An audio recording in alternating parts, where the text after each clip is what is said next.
दोस्तों, इस वक्त हमारे देश के अंदर ऐसा माहौल चल रहा है कि हमारे देश के नेताओं से कोई झूठे को भी कह दे कि सर इंटरव्यू चाहिए है तो फौरन कहेंगे यहीं पर कुर्सी डालकर बैठ जाओ, बस सवाल मेरे मतलब के होने चाहिए।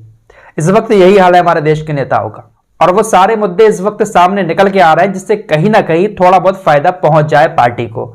आने वाले 10-15 दिनों में देखिए क्या से क्या मुद्दे सामने निकल के आते हैं। आतंकवाद, इंडिया पाकिस्तान, जिन्ना का भूत तो उतर ही गया है, लोगों को समझ में आ गया ये सब जुमलेबाजी है।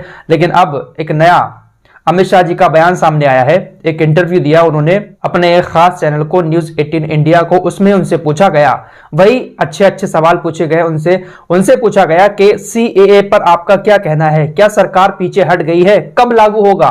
तो उन्होंने कहा कि मैं पहले भी कह चुका हूं इस बारे में कि सीएए जो है वो लागू जरूर होगा, सरकार पीछे नहीं हटेगी। सीएए को लागू करने के लिए सरकार पीछे नहीं हटेगी, बस कोरोना पूरी तरीके से खत्म हो जाए।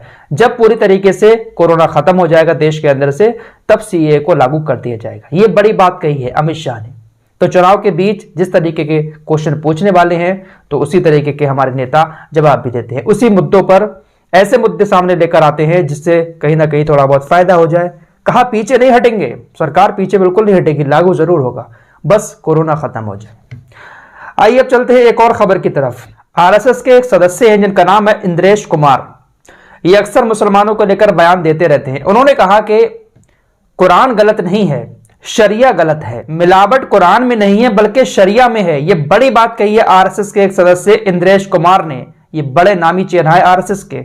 इन्होंने कहा कि मिलावट कुरान में नहीं है, शरिया में है, इसलिए इस्लाम के प्रति ईमानदार बने, देश के लिए मर मिटने का जज्बा रखें। और भी बहुत सारी बातें इन्होंने इस्लाम और शरीयत को लेकर, मुसलमानों को लेकर कही हैं। आपकी स्क्रीन पर लगा देता हूं, मैं सारी चीजें नहीं बताऊंगा, बस जो मोटी बात इन्होंने कही वो मैंने बता दी। इन्होंने कहा कि मिलावट कुरान में बिल्कुल भी नहीं है, वरना कुरान के ऊपर बहुत सारे लोग हमारे देश के अंदर कैसी कैसी तोहमत लगाते हैं माज़अल्लाह। इन्होंने कहा मिलावट कुरान में नहीं है, शरिया में है। बाकी बहुत सारे मौलाना लोगों को इन्होंने क्या कहा है आपकी स्क्रीन पर मैं लगा देता हूं। एक खबर आ रही है मध्य प्रदेश से। मध्य प्रदेश के अंदर जितने भी उलेमा हैं उन्होंने एक बड़ी अच्छी पहल की है लव जिहाद के खिलाफ।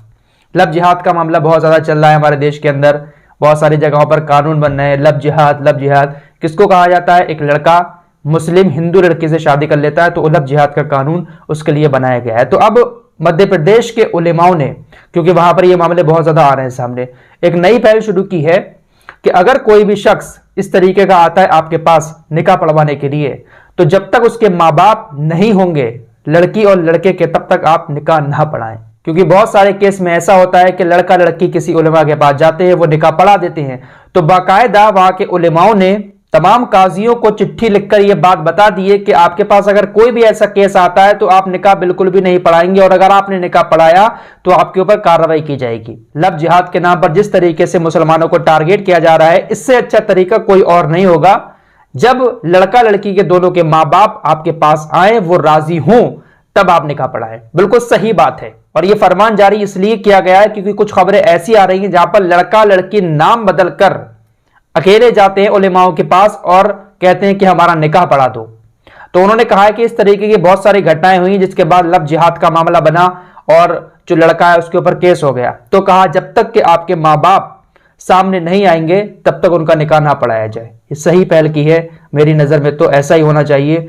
अगर वो मुसलमान ना भी हों और अगर घर से भागकर आए, किसी भी तरीके से आए, तो किसी ना किसी उसके घर वाले से सलाह लेनी चाहिए, बड़े से पूछने के बाद ही निकाह पढ़ाना चाहिए। बहुत सारे केस ऐसे होते हैं लड़का लड़की पहुंचे और निकाह पढ़ा दिया, ये बिल्कुल गलत है। पहले बड़ों से बात करो कि वो राजी हैं, अगर वो लोग राजी होते हैं तब आप निकाह पढ़ाएं। तो ये फरमान बाकायदा जारी कर दिया गया है। कैसा लगा आप लोगों को ये फरमान, कमेंट बॉक्स में जरूर बताना। फिलहाल इस रिपोर्ट पे इतना ही, मिलते हैं कुछ और नई वीडियो के साथ, तब तक के लिए अपना ख्याल रखिए।